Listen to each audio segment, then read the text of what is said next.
Hello everyone, welcome to this lecture. आज हम इस लेक्चर में जानेंगे कि किस तरीके से फॉर्मलिस्ट क्रिटिक्स के अंतर्गत ऑथर्स इंटेंशन और रीडर रेस्पॉन्स को रिजेक्ट कर दिया जाता है। पिछले लेक्चर के अंतर्गत हमने फॉर्मलिस्ट क्रिटिसिज्म क्या होता है उसको जाना था, उसके प्रिंसिपल्स सिद्धांतों को जाना था, उसके मेरिट्स को जाना था और उसके लिमिटेशंस को जाना था। लेकिन इस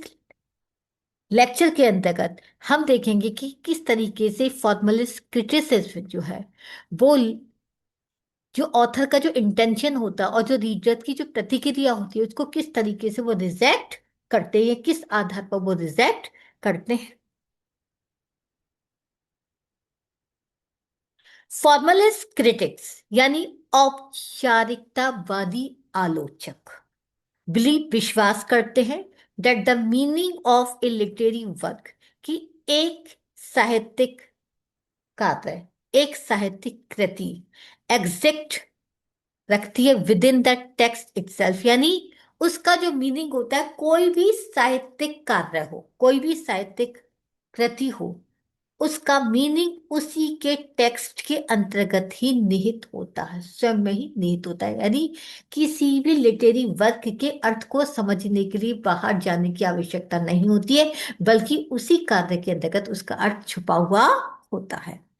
not in the author's intention, ना तो वो लेखक के इरादे अभिप्राय के अंतर्गत होता है, और द रीडर्स पर्सनल फीलिंग, और ना ही वो पाठक के व्यक्तिगत भावनाओं के अंतर्गत होता है। यानी व्यक्ति, यानी जो पाठक है उसकी भावनाएं क्या है और लेखक के इंटेंशन क्या है, उसका अभिप्राय क्या है, इन सब से कोई मतलब नहीं होता, क्योंकि पाठ के अंतर्गत ही अर्थ छुपा होता है, ना कि लेखक के इंटेंशन में और पाठक की फीलिंग्स में। Therefore, they reject both the author's intention and reader's response. इसी वजह से वह दोनों ही लेखक के इरादों को, अभिप्राय को और पाठक की जो प्रतिक्रिया होती है उसको रिजेक्ट वो कर देते हैं as the basis for literary interpretation. जिस तरीके, वो भी किस आधार पर, साहित्यिक कृति की व्याख्या करने के आधार पर दोनों ही चीजों को वो रिजेक्ट कर देते हैं। Rejections of the author's intention, यानी लेखक का इंटेंशन जो होता है, लेखक का जो अभिप्राय होता है, उसको वो किस आधार पर रिजेक्ट करते हैं, इसको हम इंटरनेशनल एफएलसी भी कहते हैं, यानी अभिप्राय दोष के रूप में भी इस शब्द को कहा जाता है। यानी इस फॉर्मलिस्ट आर्ग्यू, अब देखिए फॉर्मलिस्ट जो औपचारिकतावादी जो आलोचक, वो क्या कहते हैं, that the author's personal intention is not the standard for interpreting A literary work, यानी उनका मानना है किसी भी साहित्य के कार्य को इंटरप्रिटेट करना, यानी उसकी व्याख्या को करना, उसके अर्थ को समझना, वो लेखक के व्यक्तिगत इंटेंशंस के आधार पर नहीं होता। यानी एक स्टैंडर्ड मानक नहीं कहा जाता कि किसी भी कार्य को समझने के लिए लेखक के इरादों के आधार पर समझा जाए।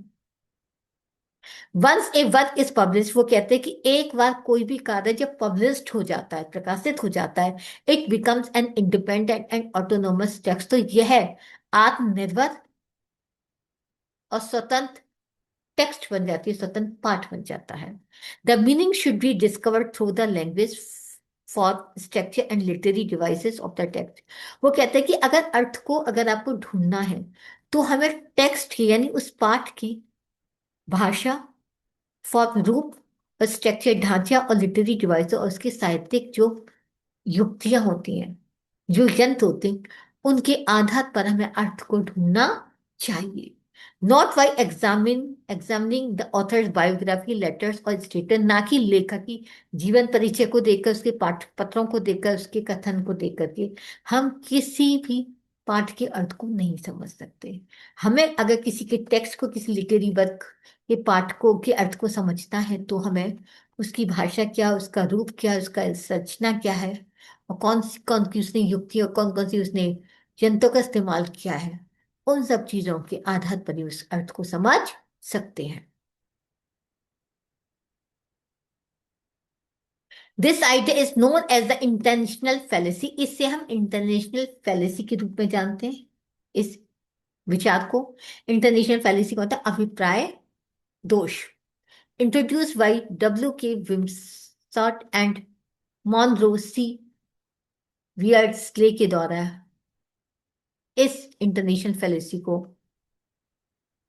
बनाया गया था, इंट्रोड्यूस किया गया था। For example, instead of asking what did the author want to say, अगर हम ये प्रश्न करते हैं कि लेखक क्या कहना चाहता है, हमें इसके बजाय हमें क्या प्रश्न करना चाहिए? ए फॉर्मलिस्ट आज, फॉर्मलिस्ट जो होता है औपचारिकतावादी होता है, वो पूछता है what does the text itself से through its language and structure, की जो टेक्स्ट है, जो पाठ है, वो अपनी भाषा और संरचना के आधार पर क्या कहना चाहती है। यानी उसने एक एग्जाम, बहुत ही खूबसूरत एग्जाम्पल उसने प्रस्तुत किया कि अगर हम ये पूछते हैं कि लेखक क्या कहना चाहता है, हमें ये नहीं पूछना, बल्कि फॉर्मलिस्ट ये पूछते हैं कि पाठ के अंतर्गत जो भाषा और स्ट्रक्चर है, वो क्या कहना चाहता है। अब देखते हैं दूसरा, rejection of the reader response. Reader response को किस तरीके से चीजों को रिजेक्ट करते हैं। Formalist also reject the idea, formalist जो है उनको ये आइडिया विचार ही पसंद नहीं था, इसलिए वो रिजेक्ट कर देते हैं that A works may depend on how what readers feel और रिएक्ट, कि किसी भी कार्य का जो अर्थ होता है वो पाठक किस तरीके से महसूस करता है और कैसे वो प्रतिक्रिया करता है, इसके ऊपर आधारित होता है। डिफरेंट रीडर्स में हैव डिफरेंट इमोशनल रेस्पॉन्स, वो कहते हैं कि अलग अलग जो अलग अलग पाठक होते हैं वो उनका इमोशनल रेस्पॉन्स भी अलग अलग होता है। यानी अगर कोई पाठ एक होता है, टेक्स्ट एक है, लेकिन उसको पढ़ने वाले 10 लोग होते हैं, तो 10 लोगों के हिसाब से उसका अर्थ निकलता है। तो इसलिए, लेकिन वो कहते हैं कि हमें 10 लोगों के हिसाब से अर्थ को नहीं देखना, बल्कि हमें टेक्स्ट के अंदर जो अर्थ नहीं है तो उसको ही मानना चाहिए। तो अलग अलग पाठक अलग अलग इमोशनल रेस्पॉन्स देते हैं। Making interpretation subjective and inconsistent, consistent, तो वो क्या करते हैं, अलग अलग तरीके से जब इंटरप्रिटेशन करते हैं, व्याख्या करते हो, तो उसके अर्थ जो है वो विषयात्मक हो जाता है, व्यक्तिगत हो जाता है और इनकंसिस्टेंट, और उसमें अस्थिरता होती है। Literary criticism should therefore rely on textual evidence, इसीलिए साहित्यिक आलोचना को टेक्सचुअल एविडेंस, जो टेक्सचुअल एविडेंस होती है उस पर विश्वास करना चाहिए, नॉट ऑन पर्सनल इमोशन और ओपिनियन, यानी व्यक्ति के भाव क्या है, इमोशंस, राय क्या है, इसके ऊपर आधारित नहीं होना चाहिए, बल्कि लिटरेरी क्रिटिसिज्म टेक्स्ट क्या कहती है, जो पाठ क्या कहता है, लिटरेरी वर्क क्या कहता है, उसकी एविडेंस के आधार पर होना चाहिए। Literary criticism should therefore rely on textual evidence, इसलिए लिटरेरी जो क्रिटिसिज्म है, साहित्यिक जो आलोचना है, वो टेक्स्ट, जो टेक्स्ट है उसका जो एविडेंस है, जो टेक्सचुअल रूप में एविडेंस दिखाई देता है, उसके ऊपर आधारित होनी चाहिए, नॉट ऑन पर्सन, ना कि व्यक्ति के इमोशंस और राय के ऊपर। This concept is called the effective fallacy, और ये जो कंसेप्ट होते हैं, जो धारणा होती है, इसको इफेक्टिव फैलेसी के रूप में जानते हैं, जिसको कि इंट्रोड्यूस किया गया था W.K. विम्सर्ट के द्वारा एंड मोनोर सी ब्रैडले के अनुसार। तो इस तरीके से जब हम रीडर रेस्पॉन्स की के रिएक्शन की बात करते हैं, तो वहां पर इफेक्टिव इफेक्टिव फैलेसी का प्रयोग किया जाता है। और जब हम रीडर्स के, ऑथर के इंटेंशंस के बारे में बात करते हैं,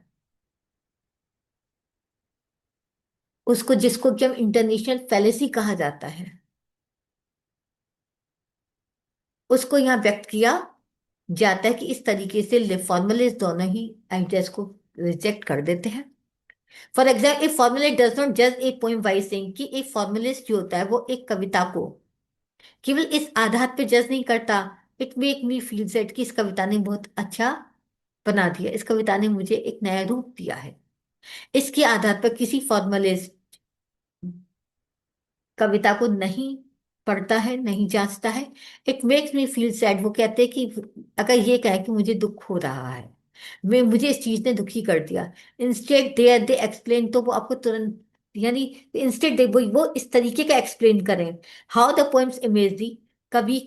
कविता जो है किसकी इमेजरी को व्यक्त करती है, सिंबोलिज्म को व्यक्त करती है, रिदम को।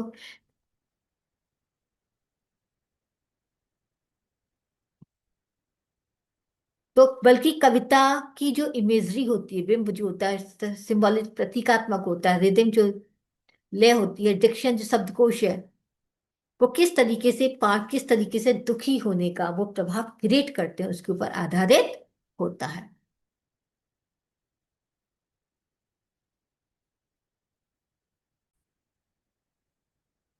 Formalist critics reject both the author's intention and the readers emotions both. इस तरीके से फॉर्मलिस्ट जो आलोचक थे, उन्होंने लेखक के इंटेंशन और रीडर इमोशनल रेस्पॉन्स को दोनों को ही रिजेक्ट कर दिया है। बिकॉज दे बिलीव, क्योंकि उनका मानना है that a literary text is a self contained work of art, की जो साहित्यिक जो टुकड़ा होता है, साहित्यिक जो पीस होता है, जो पार्ट होता है, वो अपने आप में एक स्वतंत्र कार्य होता है। It's meaning should be determined through close reading, और इसका अर्थ जो हम केवल जब हम क्लोज रीडिंग करेंगे, नजदीकी रूप से पढ़ेंगे, उसमें निहित होता है। And analysis of its form, और इसकी जो फॉर्म होती है, स्ट्रक्चर होता है, भाषा होती है, एंड लिटरेरी टेक्निक्स होती हैं, इनके ऊपर अगर एनालिसिस किया था, विश्लेषण किया था, rather than the external factor और पर्सनल रिएक्शन, बजाय बाहरी तत्व और व्यक्तिगत प्रतिक्रियाओं के आधार पर, इसमें लेखक का जो इंटेंशन होता है, रीडर इमोशन रेस्पॉन्स को रिजेक्ट कर दिया जाता है।